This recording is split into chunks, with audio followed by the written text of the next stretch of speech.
J'aimerais qu'on lise ensemble notre texte de base. Ça fait un moment maintenant que nous avons commencé une série que nous avons intitulée « Conversation avec Dieu ».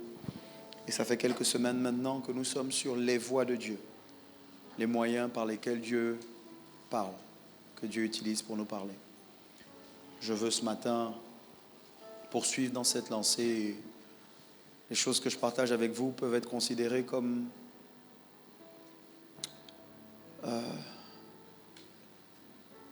étant des principes de base, des choses déjà sues.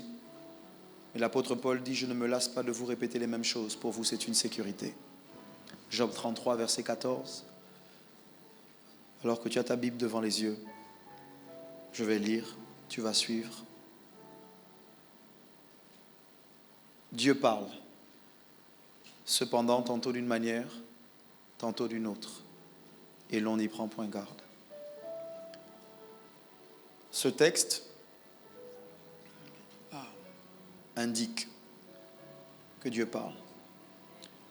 Et je sais que ça peut paraître anodin ou banal ou simple, mais je vous assure que dans la vie-ci, il est important qu'on nous rappelle que Dieu parle. Dieu n'est pas comme un horloger qui, après avoir créé une montre, la laisse fonctionner toute seule en disant « elle n'a qu'à se débrouiller ». Dieu est celui qui, après nous avoir façonnés, nous accompagne le long de notre chemin. Et Dieu parle. Si tu crois en Dieu, tu dois croire que Dieu parle. Pourquoi est-ce que c'est crucial? J'en ai parlé un peu plus en profondeur il y a plusieurs semaines en arrière.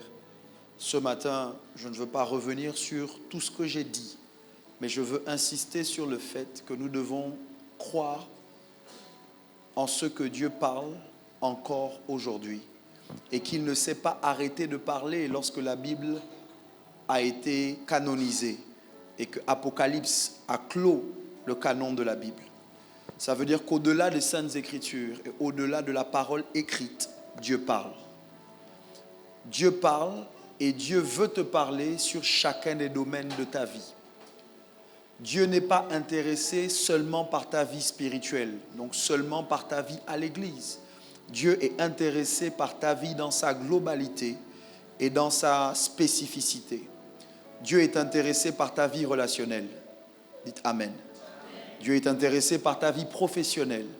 Dieu est intéressé par ta vie financière. Dieu est intéressé par chaque domaine de ta vie.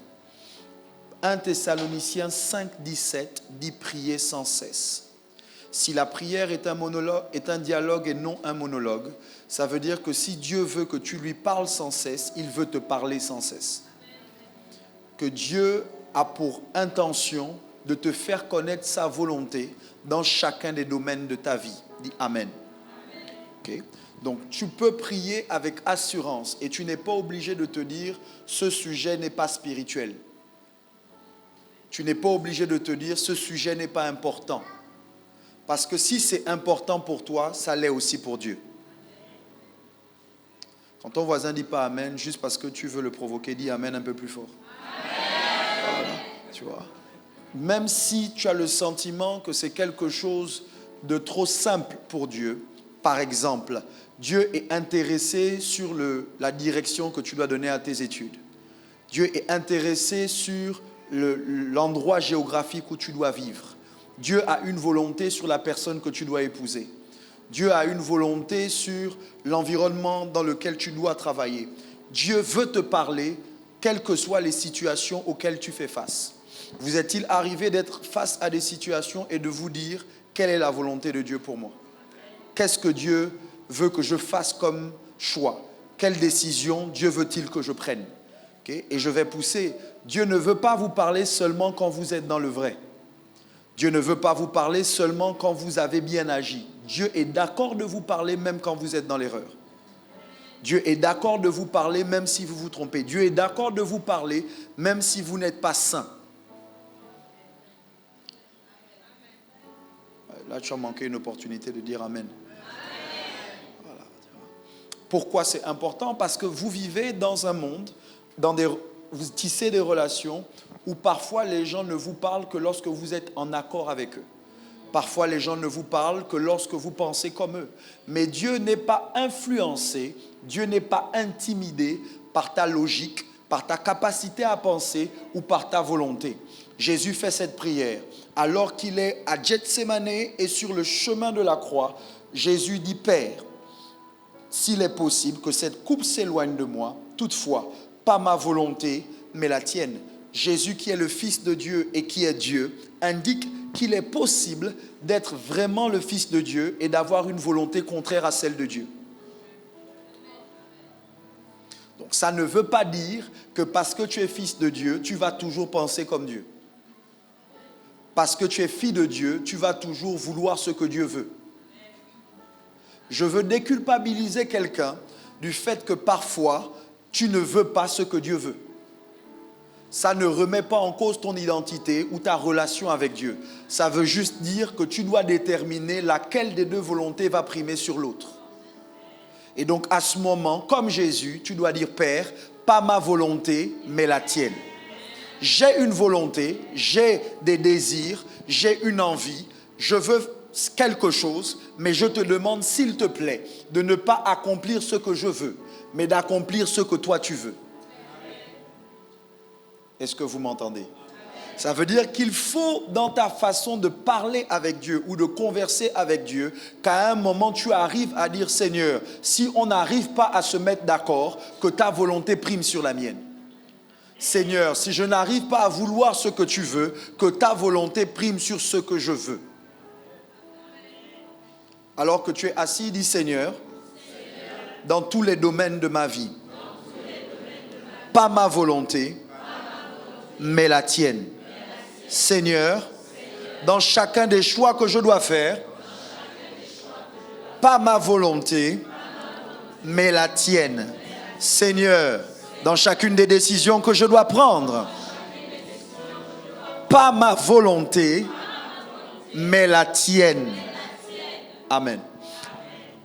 Maintenant, la question que vous vous posez, et que je me suis posée plusieurs fois et que je me pose encore parfois, c'est quelle est la volonté de Dieu?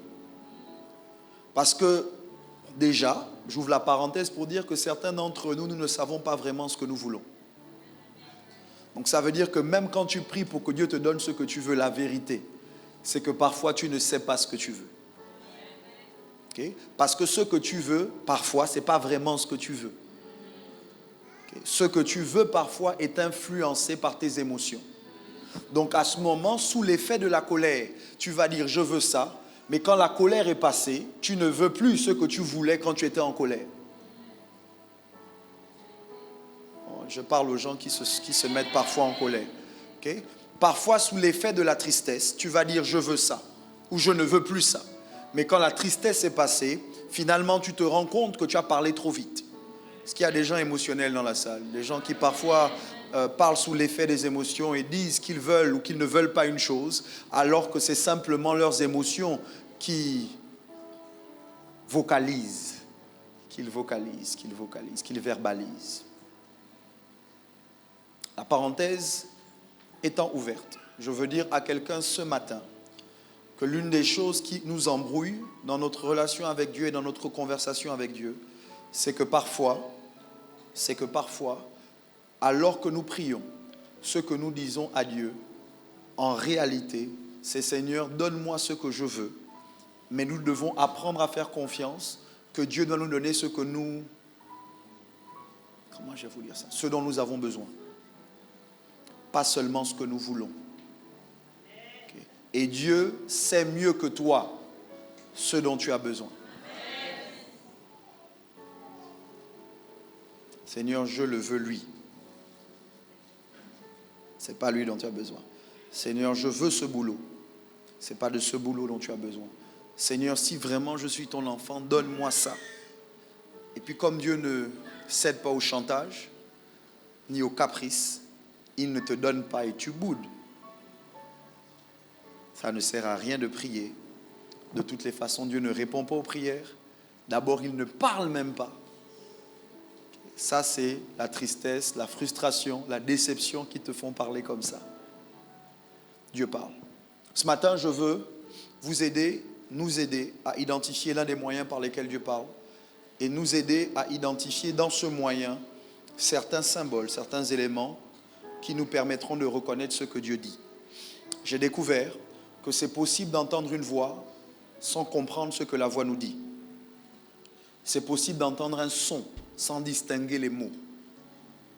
Donc, le tout, ce n'est pas juste d'entendre la voix de Dieu, mais c'est de reconnaître ce qu'il dit quand il te parle. Ok. Ce matin, ce midi, je veux qu'on parle de la voix de Dieu qui vient à nous au travers des rêves, des songes et des visions. Okay. Au travers des rêves, des songes et des visions. Nous allons poursuivre la lecture de Job, le chapitre 33, le verset 15 dit ceci. Il parle par des songes, par des visions nocturnes, quand les hommes sont livrés à un profond sommeil, quand ils sont endormis sur leur couche. Alors, il leur donne des avertissements et met le sceau à ses instructions, afin de détourner l'homme du mal et de le préserver de l'orgueil, afin de garantir son âme de la fausse et sa vie des coups du glaive. My God.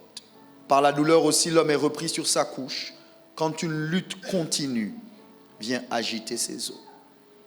Okay. Dieu parle. L'un des moyens par lesquels Dieu parle, c'est le rêve, ou les rêves, songes, les visions. Je veux ce matin, ce midi, vous donner des définitions basiques pour ces trois mots. Rêve, songe et vision. Okay. Ce ne sont pas des définitions qui font forcément l'unanimité, mais dans le contexte de ce que je veux partager avec vous, je veux qu'on se mette d'accord sur ces définitions-là. Ensuite, on ira plus loin. Premièrement, les rêves et les songes arrivent quand nous sommes endormis. Okay. Les rêves et les songes sont ceux que nous voyons lorsque nous sommes endormis.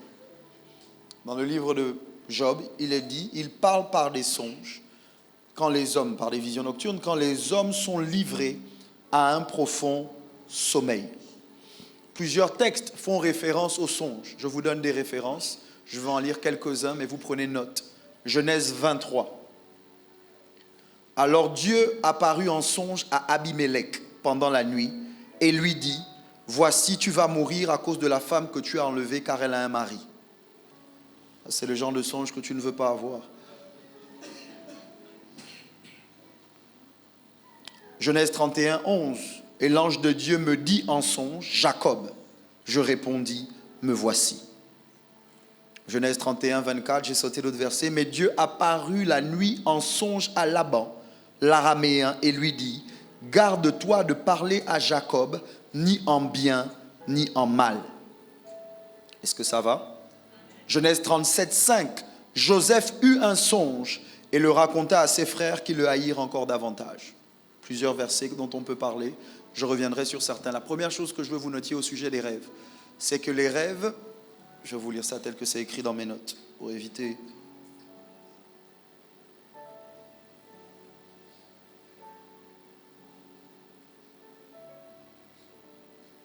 Ok.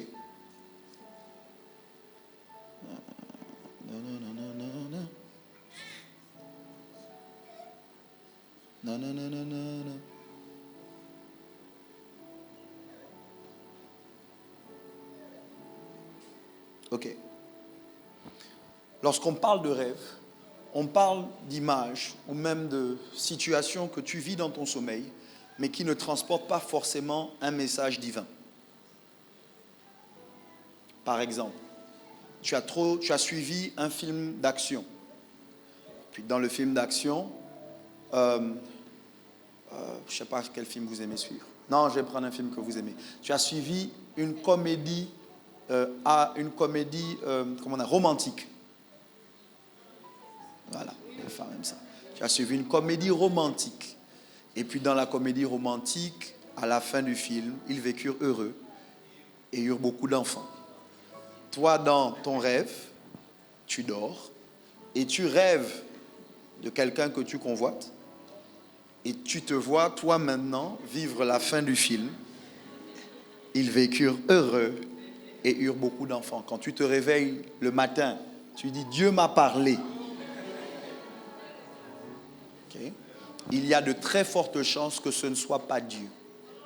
Okay. Il y a de très fortes chances que ce soit ton âme. Ça veut dire quoi? Ça veut dire tes émotions ont provoqué un rêve. Vous m'entendez? Ça veut dire donc que les rêves sont le produit de nos âmes. Tu penses beaucoup à quelque chose, tu peux le voir en rêve.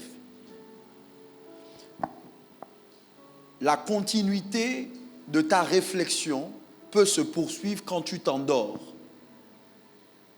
Ton subconscient prend le relais. Est-ce que vous m'entendez? Voilà pourquoi c'est difficile de reconnaître la voix de Dieu directement au travers des rêves, parce que les rêves ne sont pas forcément des songes. Est-ce que vous êtes là? Tu te vois en train d'être dans ta maison familiale, ça peut être un souvenir qui revient dans ton rêve.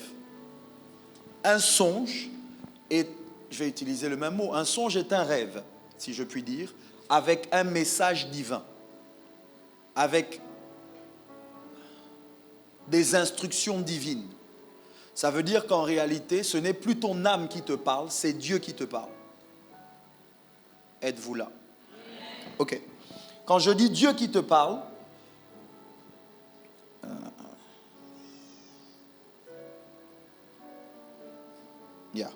quand je dis Dieu qui te parle, vous devez noter que parfois dans les songes, vous pouvez avoir un songe qui vous effraie. Vous êtes poursuivi par des animaux. Tu vois le diable qui t'apparaît. Quelqu'un meurt. C'est un songe. Je vais vous dire quelque chose de choquant. Dieu est capable d'utiliser Satan pour vous parler. Il est capable d'utiliser le diable pour faire arriver un message jusqu'à vous. Je vous prends un exemple. Si Satan t'apparaît en songe et te dit tu vas mourir, le message que Dieu essaye de t'envoyer, c'est que tu es attaqué. Et tu vivras. Pourquoi? Parce que toi, tu sais que le diable est un menteur. Et que ce qu'il te dit n'est pas la vérité. Est-ce que ça va? Donc, les songes sont des rêves dans lesquels il y a des instructions divines. Quand je dis rêve, c'est parce que tu es endormi. À ce moment-là, j'ai lu plusieurs textes, j'en lirai d'autres. À ce moment-là, Dieu veut te faire parvenir un message. Est-ce que ça va? Songe. Et rêve, tu es endormi. Une vision, la plupart du temps, quand on parle de vision, on ne parle pas de songe, on parle de quelqu'un qui est éveillé. Ça va? Les gens vont même loin. On parle de vision ouverte. Je vous prends un exemple biblique.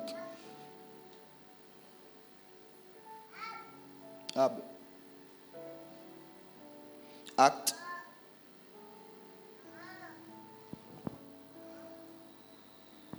Actes chapitre 11, verset 5.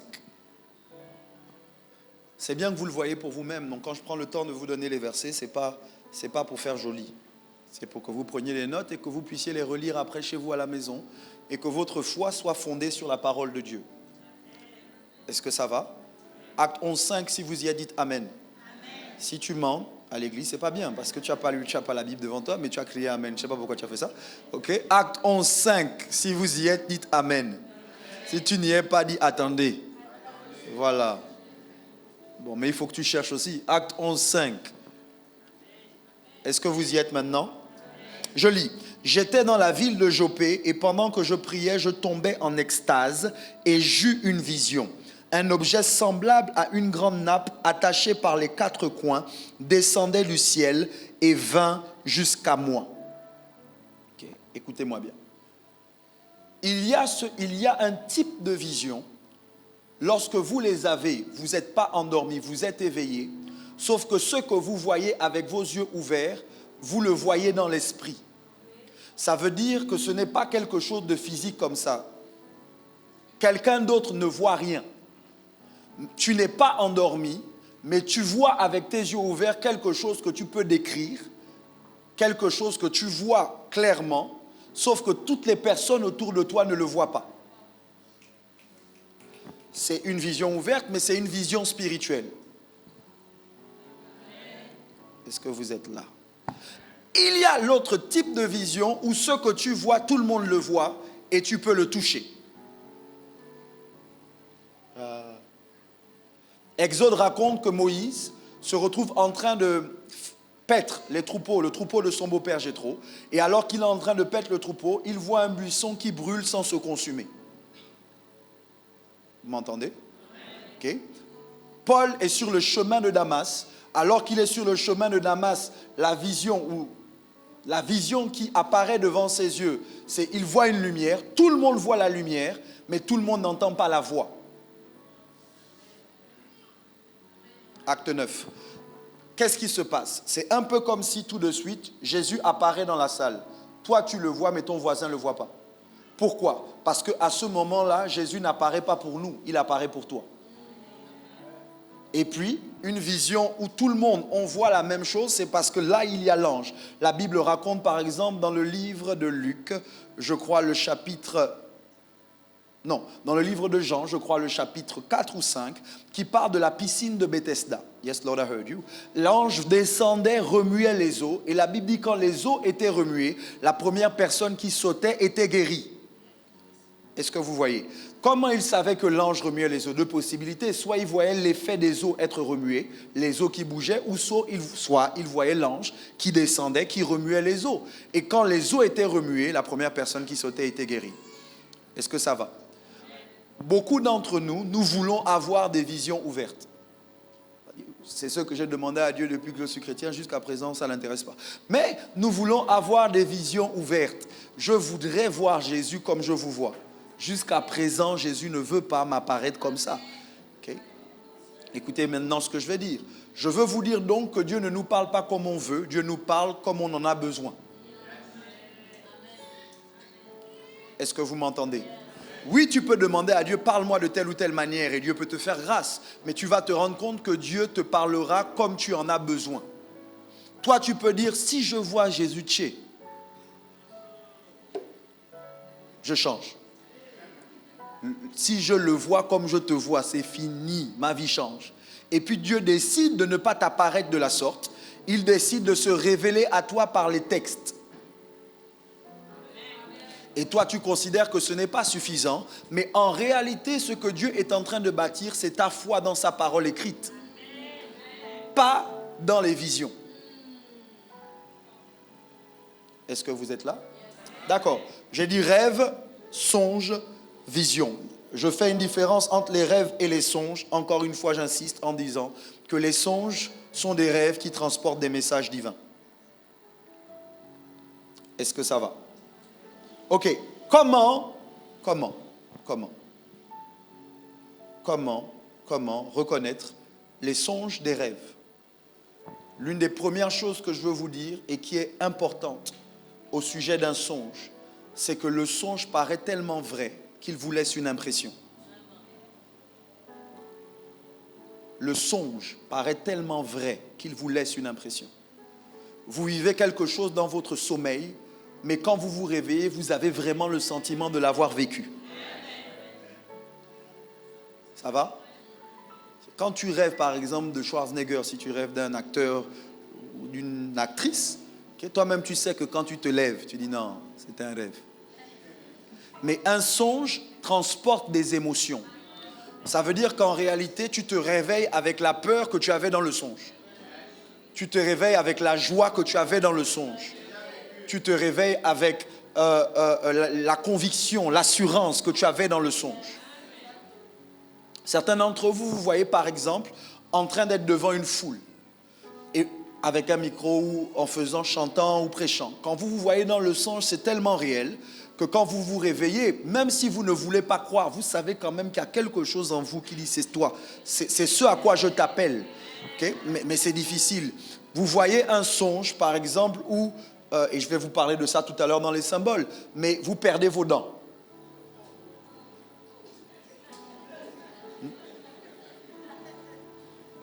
Quelqu'un a déjà eu un songe où il perd ses dents.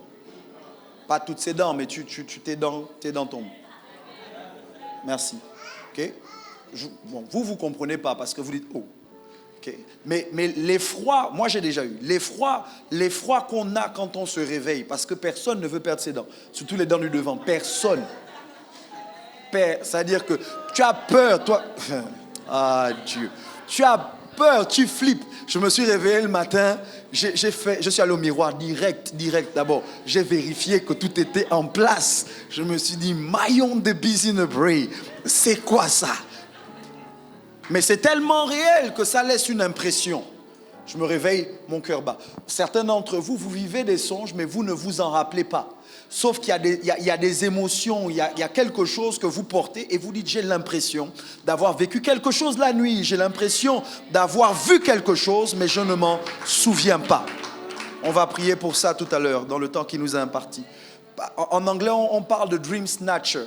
Ça veut dire que ce sont des esprits qui prennent vos songes, qui prennent vos rêves, qui vous empêchent de vous souvenir de ce que vous avez vu. C'est un peu comme si Dieu te parle et puis quelqu'un vient embrouiller ton esprit pour que tu ne te rappelles pas de ce que Dieu t'a dit.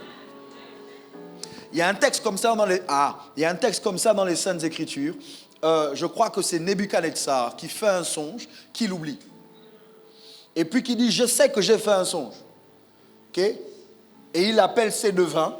Il appelle les gens qui sont spirituels autour de lui et il leur dit, venez me raconter mon songe et après, donnez-moi l'interprétation. Les devins et les magiciens disent, personne ne fait ça. Dis-nous le songe, on va interpréter.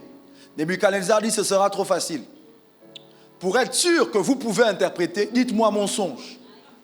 Et ils disent, ô roi, vis éternellement, mais il n'y a personne sous le ciel qui soit capable de faire ça.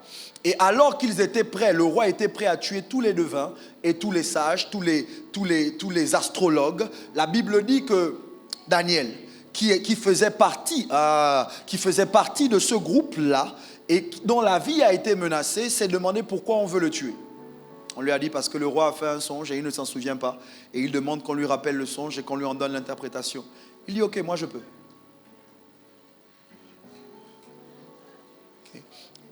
Daniel va voir le roi lui dit, ok, tu peux, comment tu peux? Il dit, non, moi je ne peux pas. Mais il dit, il y a le Dieu des cieux qui est capable de révéler même le songe que toi tu as fait et d'en donner l'interprétation. Touche quelqu'un, dis-lui, Dieu parle. Ça veut dire que Daniel indique qu'il croit que Dieu qui a parlé au roi est capable de lui dire ce qu'il a dit au roi. La Bible dit que Daniel va non seulement détailler le songe de Nebuchadnezzar dans son entièreté, mais ensuite va en donner l'interprétation. Okay? Je parle de ça pourquoi? Parce que Nebuchadnezzar a vraiment fait un songe.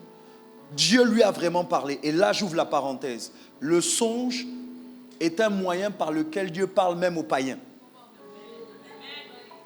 Même aux gens qui ne sont pas en alliance avec lui, Dieu est capable de parler en songe. Si c'est vrai pour eux, à combien plus forte raison pour toi qui est en alliance avec Dieu et qui lui appartient. Amen. D'accord. Donc les songes, je disais, c'est le sentiment de vécu. Okay. Et là maintenant, je vais vous parler des symboles.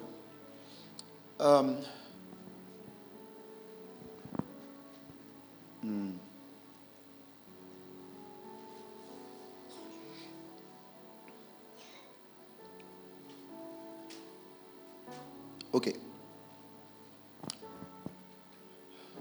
Vous devez comprendre que Dieu est un Dieu de symboles et que de manière générale, Dieu ne parle pas simplement. Les songes qui nous arrangent, ce sont les songes qui ne demandent pas une interprétation. Un exemple. Tu as un songe parce que tu cherches le travail, tu pries depuis un moment, tu as déposé les dossiers, tu t'endors. Dans ton songe, Dieu te montre une entreprise spécifique qui t'appelle et qui dit que tu vas être embauché.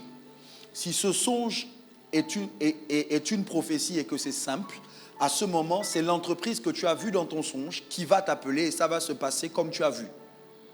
Ça, c'est le genre de songe que nous tous on aime. Où tu n'as pas à te casser la tête, ce que tu as vu, c'est ce qui sera. Par exemple, tu fais un songe et pendant que tu es endormi, tu vois quelqu'un dans la maison qui vole. Et quand tu te réveilles le matin, au lieu de te dire, est-ce que c'est vraiment lui ou il représente quelqu'un? Dieu te dit, c'est vraiment. Donc tu vas voir la personne, tu dis, la nuit, j'ai vu que toi, tu as volé. Toi, tu as volé. Comment tu sais? Dieu m'a parlé. Ça, c'est les trucs que nous, on aime, nous tous. Où tu n'as pas à te fatiguer. La personne que tu vois dans le songe, c'est vraiment elle. Le boulot que tu vois, c'est vraiment le boulot que tu auras. Sauf que de manière générale, Dieu parle par énigme. Dieu parle par symbole. Est-ce que ça va? Ça veut dire quoi? Ça veut dire que tu peux me voir dans ton songe, c'est pas moi. Non, je préviens déjà. Parce que c'est souvent comme ça, on me dit, pasteur, dans ma nuit hier, tu es arrivé. Je ne rentre pas dans le songe des gens. Si je savais faire ça, certains d'entre vous, vous ne dormirez plus. Voilà. Donc, parfois, et je commence par ça, quand tu vois ton pasteur, ton évêque, une autorité spirituelle, quelqu'un que tu considères comme une autorité dans ta vie, Dieu, très souvent, prend la forme de l'autorité pour te parler. Ça va? Ça veut dire que la personne que tu vois, ce n'est pas la personne. La personne que tu vois, c'est Dieu. Dieu prend forme humaine pour te parler. Ça va?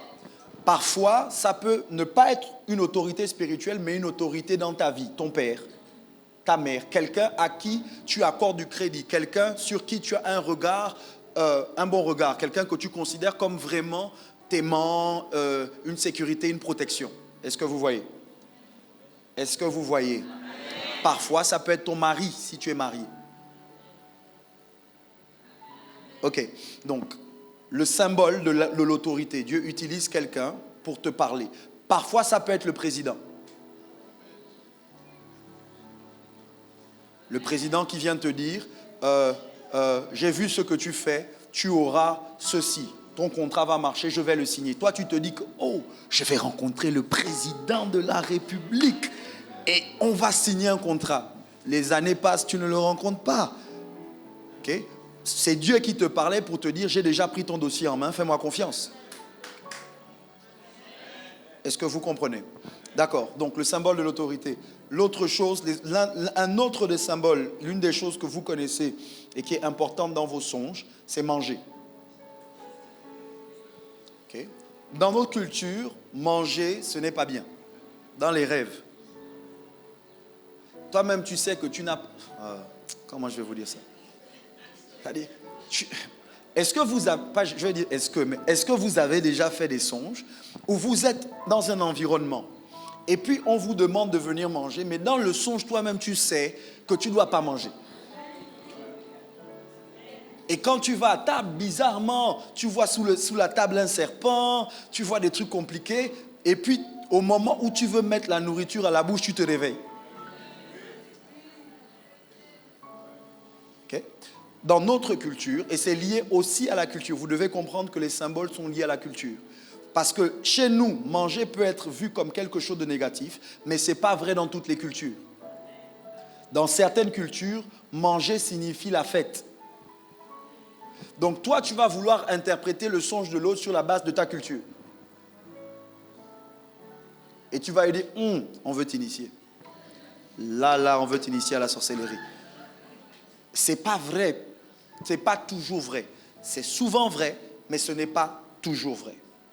L'une des choses, par contre, qui est vraiment à proscrire dans les songes, c'est manger de la viande. Ça, c'est clair que c'est bad.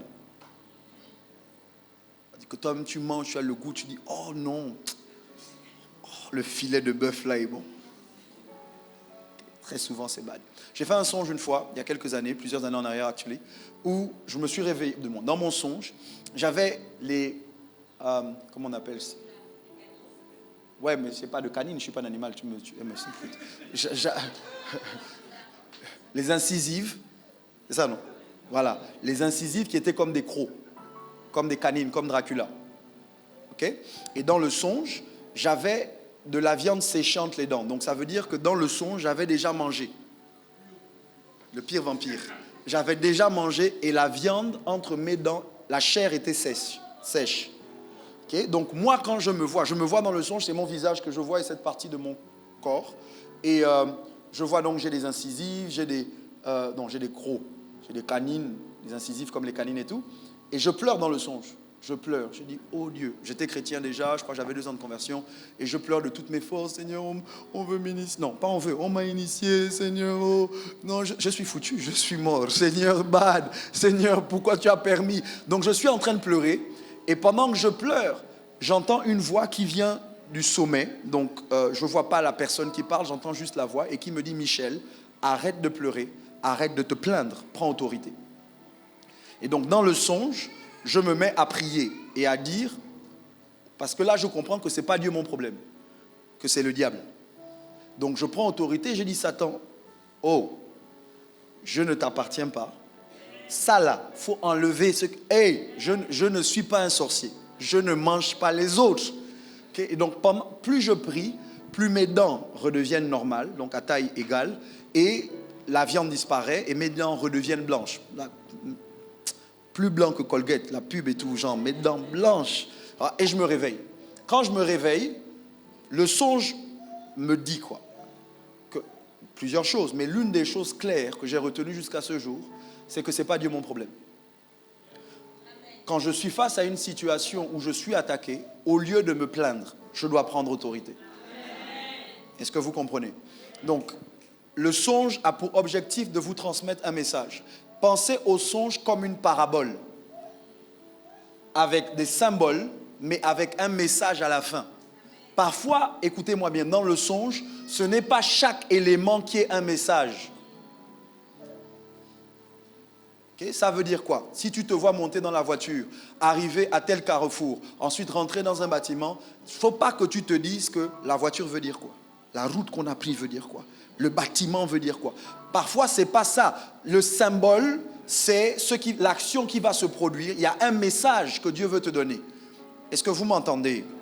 Donc, beaucoup d'entre vous, vous fatiguez la vie parce que quand vous avez un songe et que vous vous réveillez, vous dites, hey, dans le songe, il y avait un moustique. Est-ce que le moustique là, c'était le grand-père, c'était la grand-mère? Ou bien ça veut dire qu'il y a quelqu'un qui veut sucer mon sang.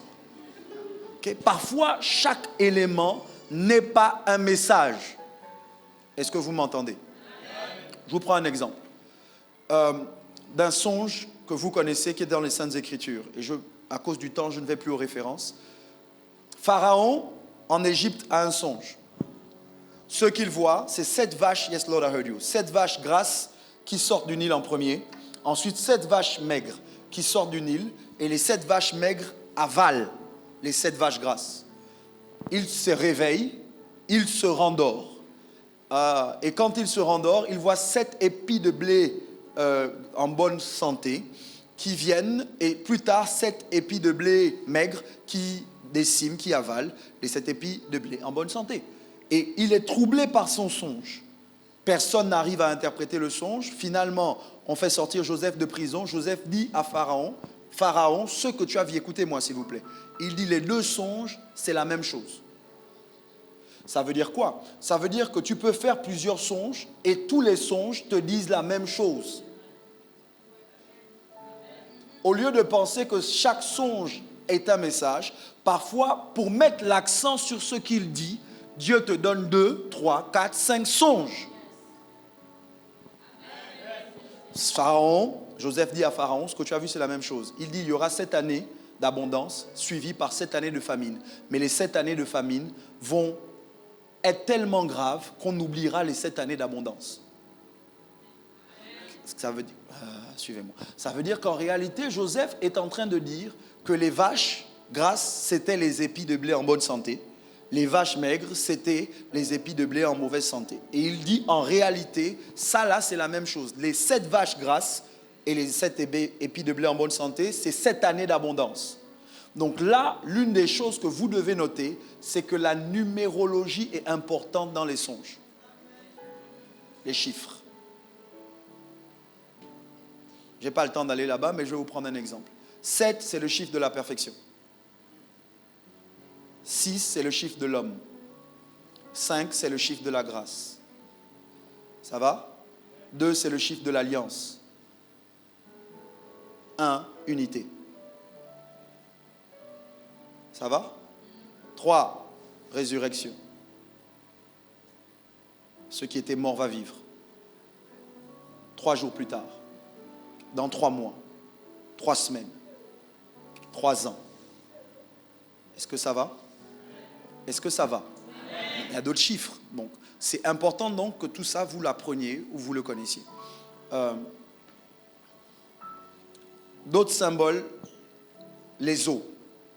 Parfois dans les songes, les eaux sont synonymes d'esprit des eaux. Tu fais beaucoup de rêves, où tu te retrouves au bord d'un lac, où tu as une vie sous l'eau. C'est très souvent un esprit des eaux. Ça veut dire qu'il y a un esprit familial lié à l'eau qui est très fortement actif dans ta vie. Parfois, tu peux avoir un songe où, par exemple, ton argent tombe dans l'eau, ton enfant tombe dans l'eau. C'est qu'il y a des réclamations au niveau des eaux. Ça va? Ok. Un autre symbole, les animaux. Si tu vois un chat dans ton songe, très souvent, quand tu vois le chat dans le songe, toi-même tu sais, bad. Okay. Si tu vois un lion dans ton songe, vous devez faire attention aux émotions que vous avez quand vous êtes dans le songe. Parce que si c'est de Dieu, il n'y aura pas de peur. Et même si au départ il y a la peur, il va te dire comme il a dit à tout le monde, ne crains pas. La paix va s'installer. Okay, je parlais avec quelqu'un qui me racontait un songe où elle a vu un lion et le lion transportait l'amour et la paix. Vous-même, vous savez que si vous allez aux zoo et que vous voyez un lion, il n'y a pas la paix, il n'y a pas l'amour. C'est-à-dire que toi-même, tu sais que lui, là, s'il sort de sa cage, il va me manger. Donc, okay, il faut que ce soit spirituel. Un escargot peut symboliser la lenteur. Ça va? Ok, donc ça ce sont les symboles. Il y en a plusieurs. Et tout à l'heure, hors caméra, je vais vous aider. Pourquoi est-ce que Dieu nous parle par songe? Quel est le but? Quel est le message? Du moins, quels sont les objectifs que Dieu veut atteindre? Je reviens sur le livre de Job et je vais conclure avec ce matin.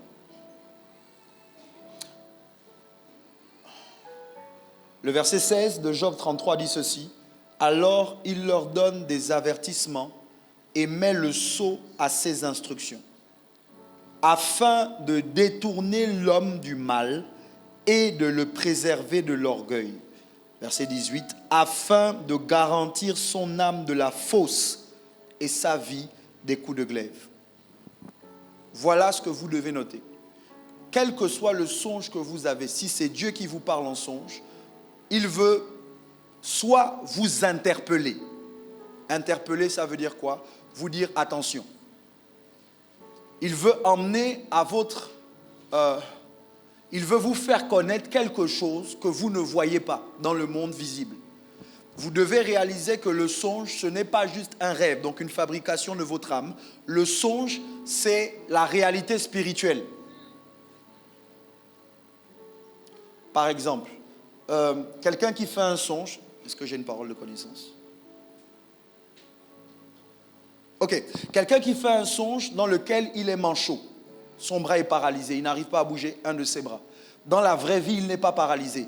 Ce que le songe essaye de te dire, c'est que spirituellement, tu es manchot. Dans la vie, dans l'esprit, tu n'es pas complet. Il y a une partie de toi qui est paralysée. Quand tu te rêves, tu dis, oh Joe, non, ma main fonctionne, c'était un mauvais rêve. Non, non, non, non, non, non. Si tu crois que Dieu parle, tu ne dois pas banaliser tes rêves. Tu dois les examiner et tu dois vérifier si c'est un songe ou pas. Est-ce que ça va? Ok? Donc Dieu interpelle. Deuxièmement, c'est pour te prévenir. Donc là, c'est pour te dire, ce n'est pas encore ce que tu vis, mais dans quelque temps, voici ce qui va se passer. Beaucoup de gens parlent de rêves prémonitoires. Quelqu'un va dire, moi quand je rêve, ça s'accomplit toujours. Okay? Elle parle de rêve prémonitoire. Mais écoutez-moi bien, si Dieu te prévient, c'est pour deux raisons. Soit c'est pour te préparer à vivre ce que tu ne peux pas arrêter et qui va arriver.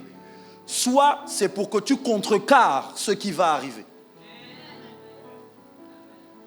Un exemple. Tu vois dans ton songe un accident familial. Quelqu'un que tu connais dans la famille qui fait un accident de voiture.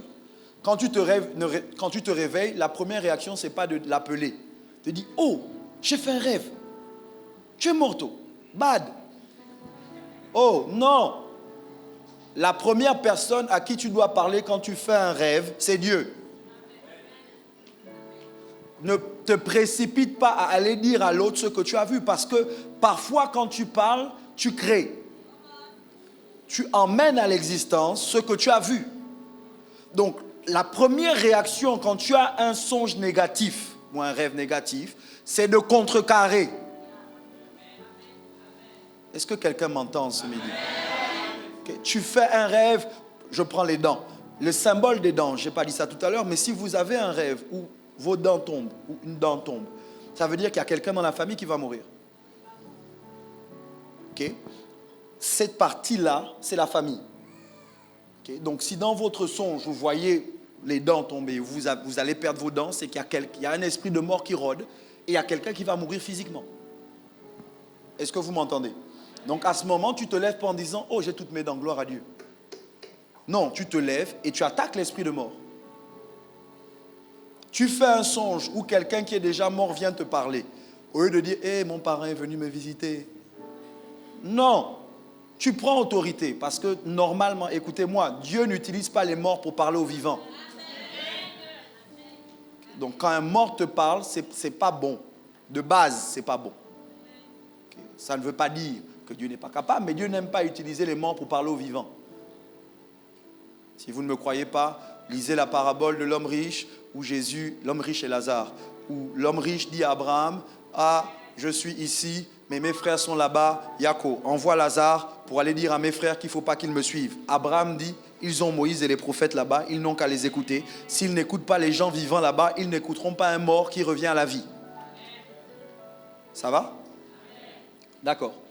Donc, j'ai dit prévenir. Troisièmement, c'est pour identifier un problème. Ok?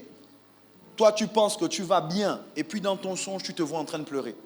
Alors que dans la vraie vie, tu te dis, mais je ne suis pas triste, je suis joyeux. Dieu essaie de te dire, maman, à l'intérieur de toi, là, il y a la tristesse. Tu ne vas pas bien. Arrête de faire semblant. Je parle souvent avec des gens et parfois j'ai des paroles de connaissance. Donc Dieu me dit, par exemple, il y a quelqu'un dans la salle qui a une blessure au niveau de son cœur et qui doit pardonner. Et puis quand je dis ça, la personne me dit, non, moi j'ai pardonné. J'ai dit, c'est pas vrai. Elle dit, pasteur Tché, authentique. Pasteur, je ne lui en veux plus. J'ai dit, c'est pas vrai parce que je vois la blessure. Est-ce que vous comprenez? Donc ça veut dire que vous pouvez penser, vous, avoir pardonné, mais c'est en surface. En profondeur, vous êtes toujours blessé. Donc parfois, vos songes, Dieu les utilise pour vous aider à identifier quelque chose que vous voulez ignorer dans la vraie vie. Ça va? Ok. Et enfin, quatrièmement, le songe peut être un encouragement. C'est les songes qu'on aime, bon, qu'on aime un peu, quoi. C'est les songes où, par exemple, tu te vois avoir ton enfant, tu te vois être marié, tu te vois travailler, tu te vois être riche, c'est-à-dire riche au point où tu ne sais même plus quoi faire avec l'argent, quoi. Tu dis, bon, toi, tu dois payer ton école, bon, je paye. Toi, tu dois payer ton loyer, je paye. Et puis quand tu te réveilles, tu n'as pas l'argent. Et là, quand tu te réveilles, tu te dis, mais pourquoi je me suis réveillé? Tu vois? Mais en réalité, ce songe-là vient comme un encouragement prophétique pour te dire, voici ce que je vais faire avec toi, ne baisse pas les bras. Quel que soit ce que tu traverses, n'abandonne pas. Est-ce que ça va? Ok. Donc, je vous encourage, pour ceux qui sont vraiment sérieux dans le fait de comprendre leurs songes. Première chose que je vais vous demander de faire, c'est de prier. Pas maintenant. À chaque fois que vous rêvez d'un songe, d'une vision, d'un songe. Parce que j'ai beaucoup parlé des songes aujourd'hui. Pas le temps de parler de toutes les visions et tout ça, mais d'un songe. Priez. Si vous ne comprenez pas le songe, dites à Dieu, Seigneur, je ne comprends rien. Parle-moi, explique-moi, éclaire-moi. La deuxième chose que je vous demande de faire, c'est de faire attention à vos songes et pour ça, écrivez-les. Achetez-vous un cahier. Arrêtez de compter sur votre mémoire seulement. Écrivez vos songes. Okay? Et durant le temps, Dieu va permettre que vous en ayez l'interprétation. La dernière chose que je demande, c'est si vous avez un songe et que vous ne comprenez rien, venez voir votre pasteur ou l'un des pasteurs. Amen. Amen.